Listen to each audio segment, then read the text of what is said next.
Welcome to Anaheim Media Production, also known as AMP or AMP. I'm Emily. And I'm Mr. Calleros. And today we have a special episode. But before we get started, let's hear from Hector and Adrian. Ready? Begin. I pledge allegiance to the flag of the United States of America, and to the republic for which it stands, one nation, under God, indivisible, with liberty and justice for all. You may be seated. Thank you to Hector and Adrian for delivering the Pledge of Allegiance. Now, onto our special episode.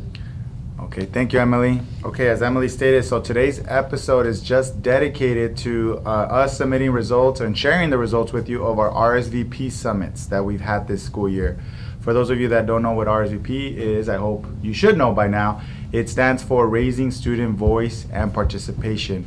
And really, it's something that we do here as a district, and it's putting our core values into action, where we ask all of our student body to go through these summits, Summit 1 and Summit 2, identifying things that maybe you want to see change, things that you want to see improve here on campus, and then coming up with some possible solutions. And then in Summit 3 is revealing the results to all of you on what some of those solutions are to those problems or areas of improvement that you all have identified. So with that, I'm going to get into these slides, and this is all student generated. The slides are student generated. Obviously the summits themselves are student generated. And again, it's our district, our school, putting our core values into action, where we value student voice and purpose and choice. So again, please pay attention to all of the results that I'm going to be sharing, all student led, and I'm just here sharing the results with you all. Okay, with that, let's get started. Next slide, please. So you guys went through 2 summits this year. The first summit, again, it's identifying what some possible areas of improvement, areas that maybe you want to change, things that you want to see improve in your school. The second summit was dedicated to possible solutions, okay?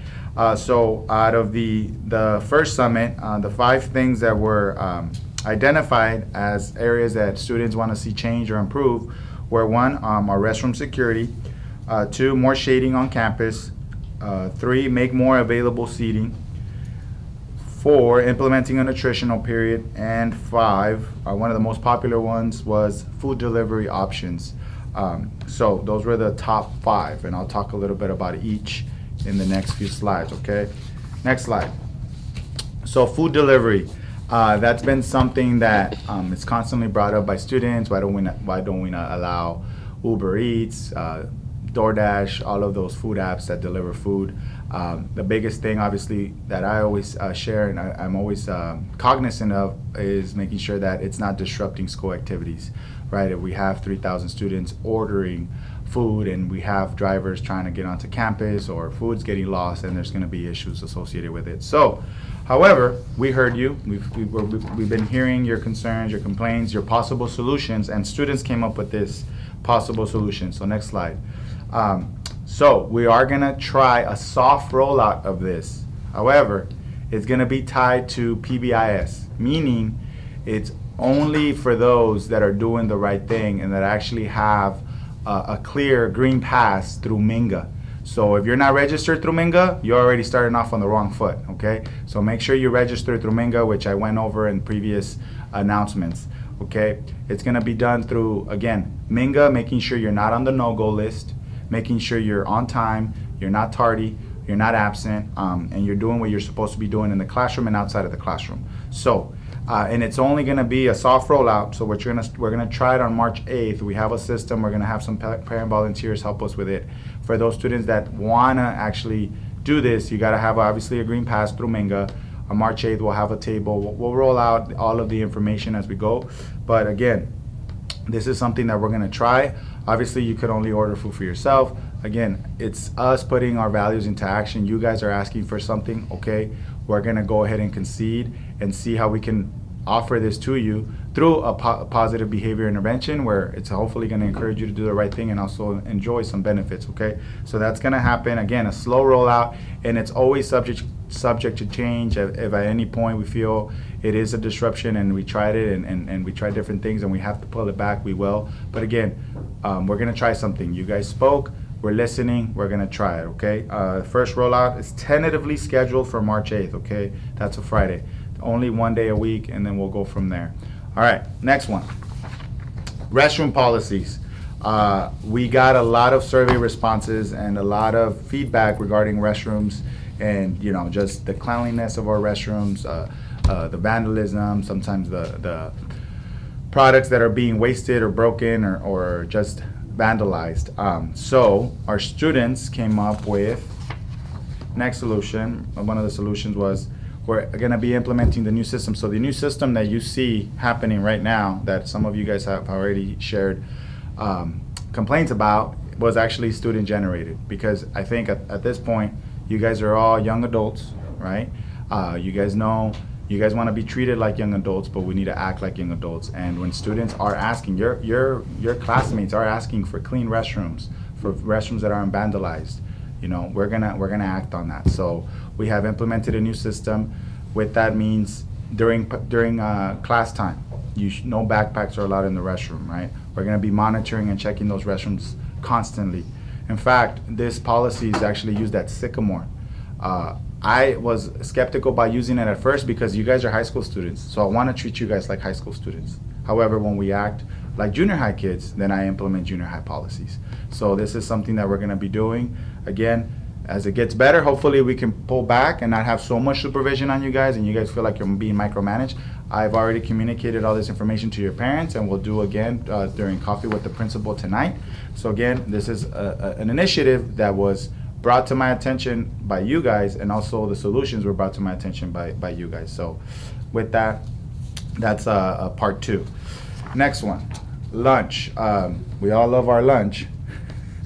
So lunch has been something that is constantly brought up, the quality of lunch. We don't like the food, we want to change the food. One of the things that I always bring up is we have to operate under state guidelines when it comes to dietary restrictions. Can't have certain amount of sugar, carb, etc. There's certain guidelines that we have to follow. However, there is options. So for next steps for lunch is we are going to be meeting again with our food services, doing a taste test. Students do taste tests on what are the things that we want to see more here on campus. Some of the suggestions were more tapatio packages, more condiments, maybe a little bit more of this item, less of that item, because I know there's some items that are not that you guys don't enjoy. So those are things that I'm going to be sharing with our district, and that way we can supply more of the stuff you guys want. So again, another thing that was brought to my attention by students, and then solutions that were brought to me by you guys. So that's going to be something that we're going to be exploring, and hopefully we can see some improvement in that area. Okay. All right. Next one was nutrition period. One of the biggest things that's always brought up is our nutrition period. Can we put a nutrition period in the day? The biggest challenge with that is anytime that you're adding a break time during the day, that either increases the day by the end of the day or before school. So there's challenges that are presented there because we have to have a certain number of instructional minutes per the state. Okay, so there's a lot of restrictions. We're trying to add a nutritional period. But again, that doesn't mean I'm saying no. It just means we got to work around. I do not want to extend the day. I do not want to start earlier or extend the day later. Obviously, I don't think anyone wants that, right? So I have to explore what are some of the possibilities. If we were to do this, what does that look like?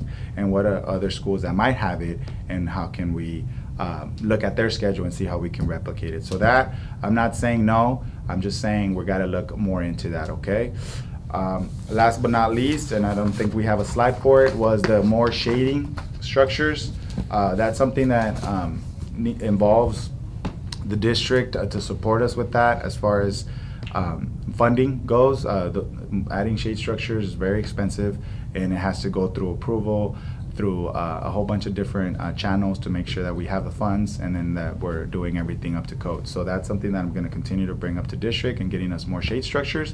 I know in the past 5 years since I've been here, we've added shade structures in a lot of different areas right there between the 900s.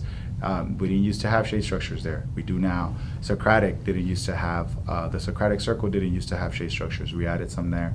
We didn't used to have those tables with the umbrellas that are right there in the quad, in the main quad. We have some there. So we're going to continue to work with district to explore how can we bring in more shade structures. So again, we're listening, students. Some of these things take time. Other things are a little easier to fix, right? Like the restroom policies, we can do that. The food deliveries, we can try to work around that, okay? So again, that's all I have for you regarding our RSVP summit. The biggest thing with the summits is it's only as good as our participation, okay? We want to give you guys this space to give us things that we need to do better, right? To give us possible solutions about how do we improve our school. But if we only have a certain number of students participating, then that defeats the whole purpose of us trying to do this school-wide, okay? So I want to thank everyone that helped and make these summits possible. Obviously, Mr. Clark, who's the advisor of the RSVP Summit, Madison Romero Alarcon, who's our student ambassador, and all of our RSVP cabinet, who were a big part in actually putting these results together, putting the presentations. It's a huge endeavor. So I want to thank obviously our teachers for providing the space for our students to do the summit, and I want to thank all of our students who participated in the summit. Again, our district's very unique in that we do want to hear our student voices, and out of those voices, we do make changes. I know here at Anaheim High School, through these RSVP summits, we've made a lot of changes. A lot of changes, in, for example, the urinal stalls that were requested by our students. We installed those, right? The shade structures 5 years ago that were brought up, we went through installing those. The different options in food that we've offered and made changes, it's been because of RSVP. So again, thank you students for voicing out your concerns, the possible solutions. Please continue to speak up. If you see something, say something, okay? So with that, thank you so much for being part of it. Emily, thank you for being my anchor today and just giving me some support as I'm going through this whole presentation. And again, let's continue to make Anaheim the great place that it is. That's all the announcements that we have for today. Remember to like and subscribe to Anaheim Media Production on YouTube and follow us on Instagram at anaheimhs.amp. And tune in next time on AMP.